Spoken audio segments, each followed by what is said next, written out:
Então, meus amigos, como eu conversei ainda agora com a colega, nós vamos passar agora para o último tópico a respeito da competência dos juizados, né?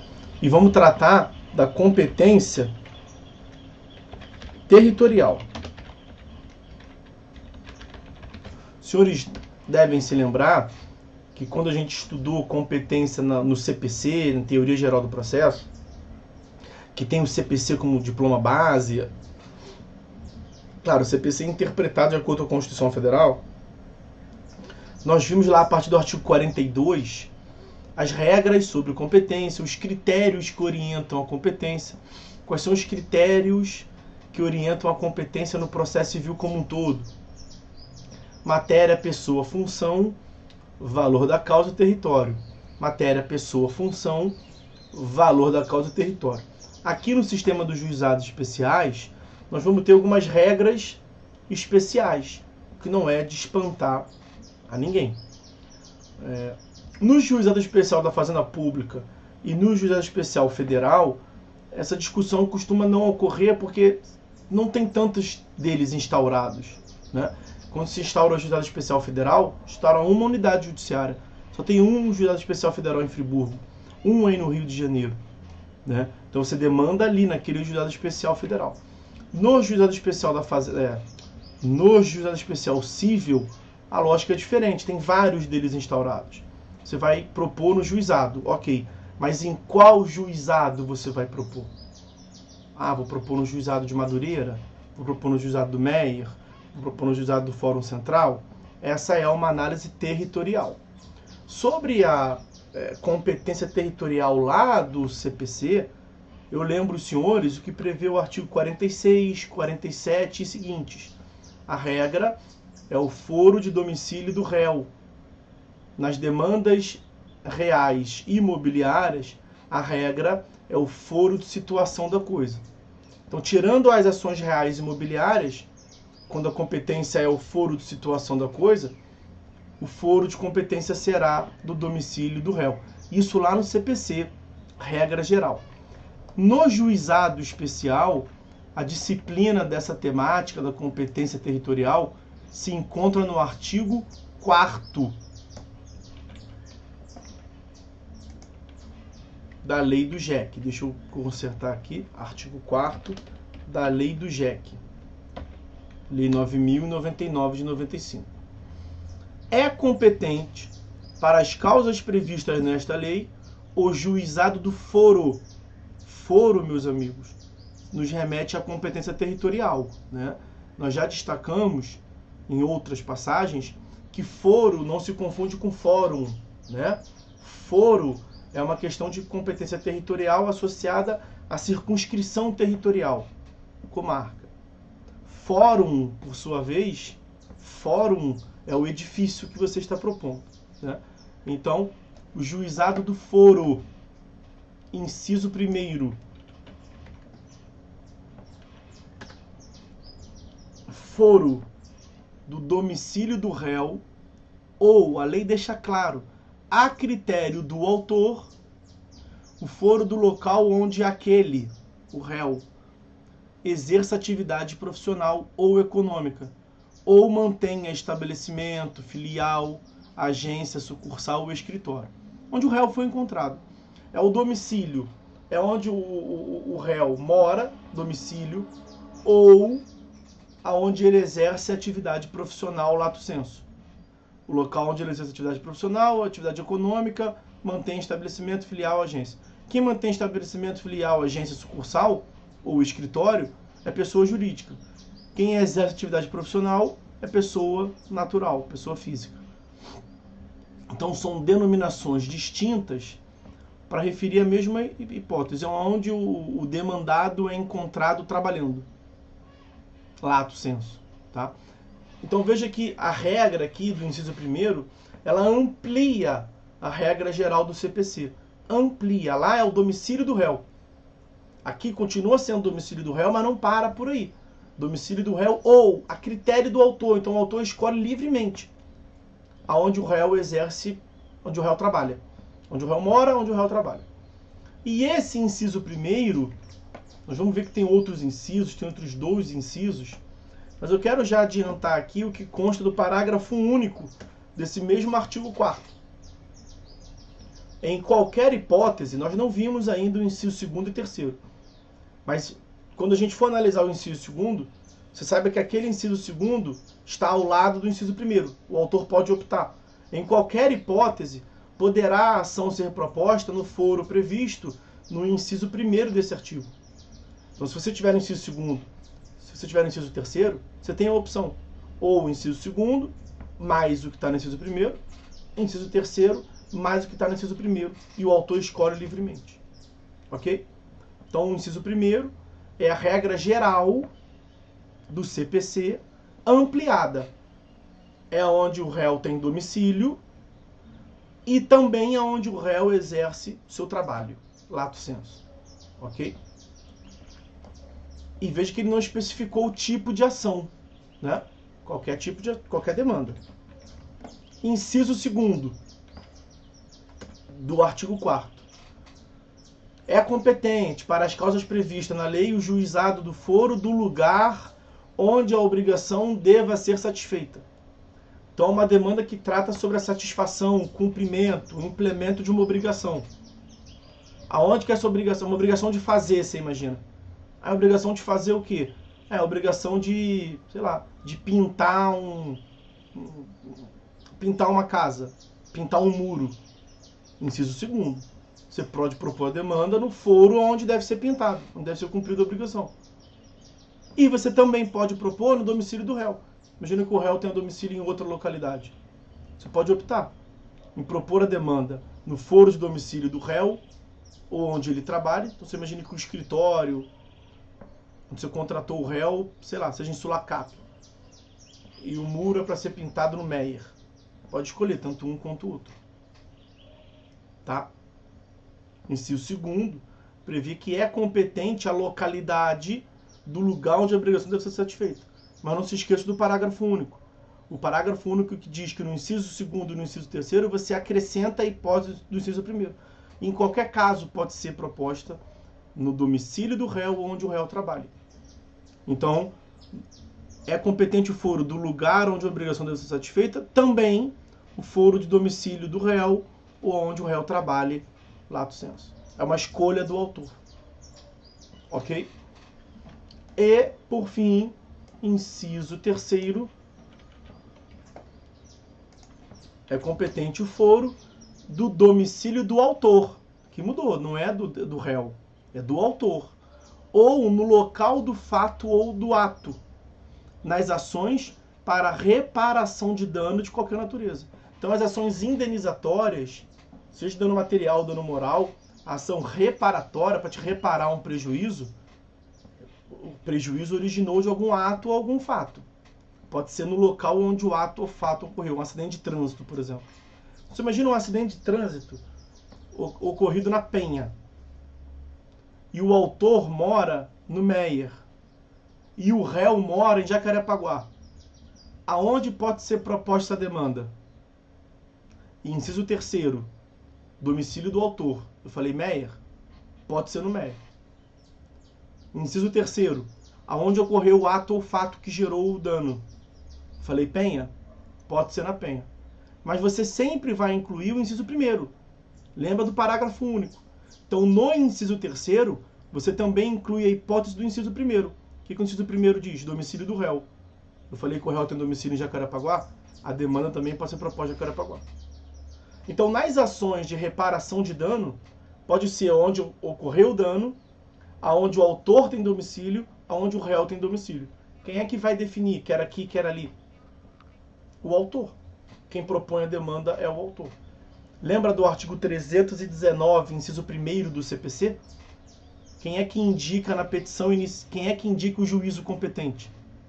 Aonde? Esse 319 trata do quê? Dos requisitos da petição inicial. Então, quem direciona qual é o juízo competente é o autor, é o demandante. E ele faz isso aonde? Na petição inicial. Então, o autor escolhe, observando o artigo 4º do CPC. Ok? Era isso que eu queria falar com os senhores. Mas não acabou por aqui.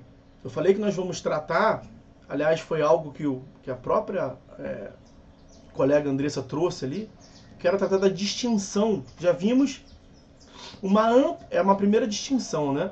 Uma ampliação do critério territorial do juizado especial cível em comparação ao CPC. Porque lá no CPC eu remeto aos senhores aos artigos 46 e 47. 46 é a regra geral, domicílio do réu. 47 é uma regra especial lá no CPC. É a foro de situação da coisa para as demandas que versem sobre direitos reais e imobiliários. Ok? Mas lá no CPC, o critério territorial, ele é um critério relativo, né? Que admite a prorrogação da competência. Os senhores lembram disso?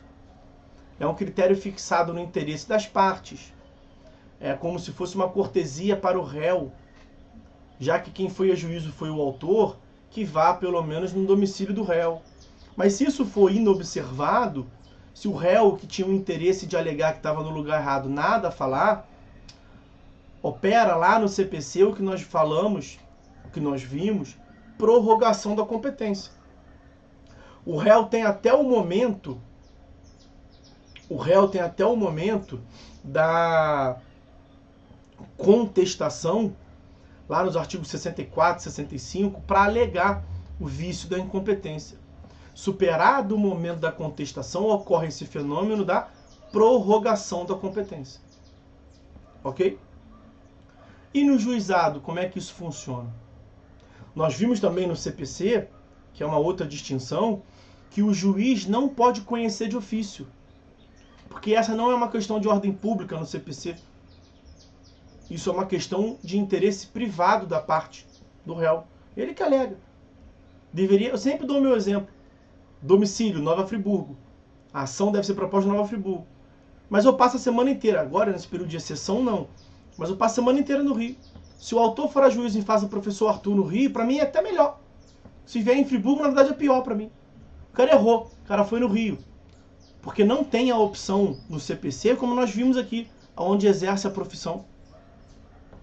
Então deveria ser em Friburgo, em tese. Ele me vê sempre no Rio, ele propôs no Rio. Ele não sabe que eu tenho domicílio aqui. Ele propôs a demanda em face do professor Arthur no Rio. Mas para mim tá bom. Eu até tenho interesse que seja no Rio. E eu que sou beneficiado, o réu, não aleguei nada. O que acontece no CPC? A prorrogação da competência. Já vou te dar a palavra, Paulo. A prorrogação da competência. Começou no lugar em tese errado, mas o autor queria que fosse no lugar errado. O réu não falou nada, o réu também quer que seja no lugar errado. Continua. O juiz pode se pronunciar de ofício? Não pode. Não pode, porque, bem dizendo, o juiz tem nada a ver com aquilo. Problema das partes. Não é uma questão de ordem pública. É uma questão de ordem privada, no interesse das partes. Isso é a lógica no CPC. No CPC. E como é que é no juizado especial? No juizado especial é diferente. Então a distinção, além dessa ampliação do artigo 4º, meus amigos, que sobre a regra geral do critério tem uma ampliação nítida, vejam, de um lado, então vou botar aqui, distinções. Distinções entre CPC e juizados. Primeira distinção, artigo 4º. Não, vou botar primeiro o juizado, tá? Artigo 4º da lei do JEC versus artigos 46 e 47, na verdade, 46/47 e seguintes, né, do CPC. Vejam que é diferente. O modo como se trata na lei do juizado a competência territorial é mais ampla, como nós acabamos de ver nos incisos e no parágrafo único do artigo 4º. Mas não para por aqui a distinção. Segunda distinção, quanto ao reconhecimento de ofício. Reconhecimento de ofício. No juizado especial, pode reconhecer de ofício. E no CPC, como nós vínhamos dizendo até agora, não pode reconhecer de ofício. Por que no juizado especial pode reconhecer de ofício? Porque tem uma previsão que a consequência é a extinção do processo, que nós veremos adiante. Tem uma previsão na lei do juizado, artigo 51, inciso 3º. Vamos lá. Artigo 51, inciso 3º da lei do juizado especial. A inobservância da competência territorial gera a extinção do processo, como eu havia adiantado para a nossa colega Andressa. Olha lá. Extingue-se o processo, além dos casos previstos em lei, né? Então, além do CPC, por exemplo, causa de extinção do processo, o que o 51 prevê. E lá no inciso 3º, quando for reconhecida a incompetência territorial. Então, a incompetência territorial é um vício no juizado mais grave do que no CPC. Então, como é um vício tão grave que acarreta a extinção do processo, aqui no juizado ele é tratado como se fosse uma questão de ordem pública. O juiz pode se pronunciar de ofício.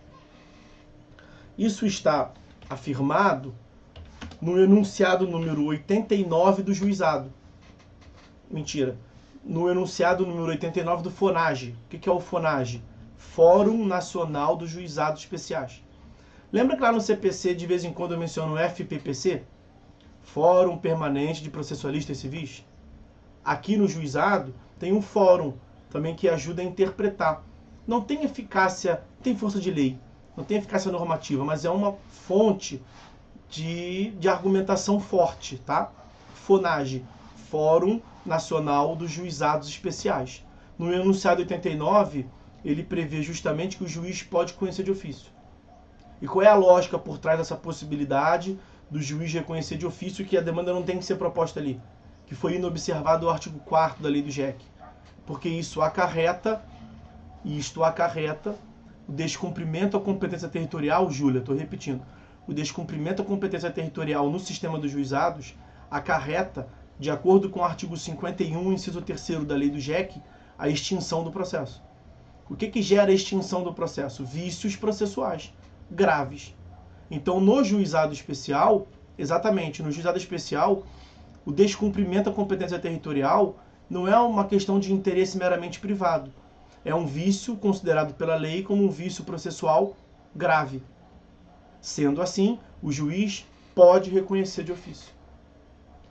No CPC, o que nós estudamos até agora é que não pode reconhecer de ofício. Artigo 64, artigo 65 do CPC, tem a súmula 33 do STJ, enunciado de súmula 33 do STJ, vai dizer que no sistema do CPC não pode reconhecer de ofício. O juiz não pode reconhecer de ofício a incompetência territorial, porque atua no interesse das partes. Tá? No juizado especial é diferente. E tem causa algum espanto aos senhores o fato de no juizado especial ser diferente do procedimento comum? Não. Porque sendo o juizado especial um procedimento especial, é para ter diferença mesmo. A lei trata o que é especial, o que é diferente. Ok? Então, quanto ao reconhecimento da incompetência territorial, no juizado especial é distinto, porque pode reconhecer de ofício. E no sistema do CPC, não pode. Ok? Agora, parênteses. No sistema do CPC não pode, seguindo a regra geral. Porque no sistema do CPC, em se tratando da exceção lá do artigo 47 do CPC, que versa sobre a competência absoluta do foro de situação da coisa, aí o juiz pode conhecer. Tá? Nós falamos disso lá atrás. Eu quero ficar aqui na hipótese excepcional do juizado. E a terceira e última exceção do sistema dos juizados, nós até já vimos. Qual é a consequência da incompetência? Qual é a consequência do reconhecimento pelo juiz da incompetência? Então, a Júlia falou no juizado, né? Muito bem. No juizado especial civil, acabamos de ver. Artigo 51, inciso 3º da lei do GEC é igual à extinção. A extinção do processo. E no CPC? No CPC, artigo 64, parágrafo 3º do CPC, naturalmente, nós temos a remessa dos autos ao juízo competente. Que foi que a Andressa nos trouxe ali atrás. Mas a professora não remete para o juízo competente, não? Não declina a competência, não? Porque ela tinha em mente, muito bem lembrado, que nós tínhamos visto até agora. E eu falei para vocês lá, olha, a incompetência não gera extinção. No sistema do CPC, nos juizados é diferente. Está aqui o momento para ver. Então o juiz percebeu uma incompetência territorial. Não era para ser proposta aqui em Friburgo, era para ser proposta no Rio de Janeiro. O cara moveu a ação em face do professor Arthur em Nova Friburgo. E tem lá, ele juntou o comprovante de domicílio do demandado como sendo o Rio de Janeiro. E não é uma ação de reparação de danos, no inciso 3º, onde ele poderia escolher o domicílio dele. Então ele errou o domicílio, quer dizer, ele errou a competência territorial. Primeira opção, o juiz pode conhecer de ofício desse erro no juizado? Pode. Por que ele pode? Porque a consequência do erro é a extinção do processo. Então, se a lei trata como sendo um vício grave, é tão grave que gera extinção do processo, e sendo grave, o juiz pode conhecer de ofício. No sistema do CPC, é ao contrário. Como no sistema do CPC é para facilitar apenas a parte, não gera extinção do processo como regra, mas arremessa ao juízo competente, artigo 64, parágrafo 3º, no CPC, nos outros procedimentos, o juiz não pode conhecer de ofício. Súmula 33 do STJ. Ok, meus amigos? Viram como é que, quanto à competência territorial, nós temos relevantes distinções em comparação ao procedimento comum do CPC? Aquelas distinções que nós pontuamos ali em cima. Falamos cada uma delas no chat. E tem artigo 4º da lei do GEC, em comparação aos artigos 46, 47 e seguintes do CPC. E tem 2, a possibilidade do juiz reconhecer de ofício no juizado, no CPC não pode. E item 3, a consequência. O reconhecimento da incompetência territorial no juizado é a extinção do processo, ao passo que no CPC é a remessa dos autos ao juízo competente. Ok?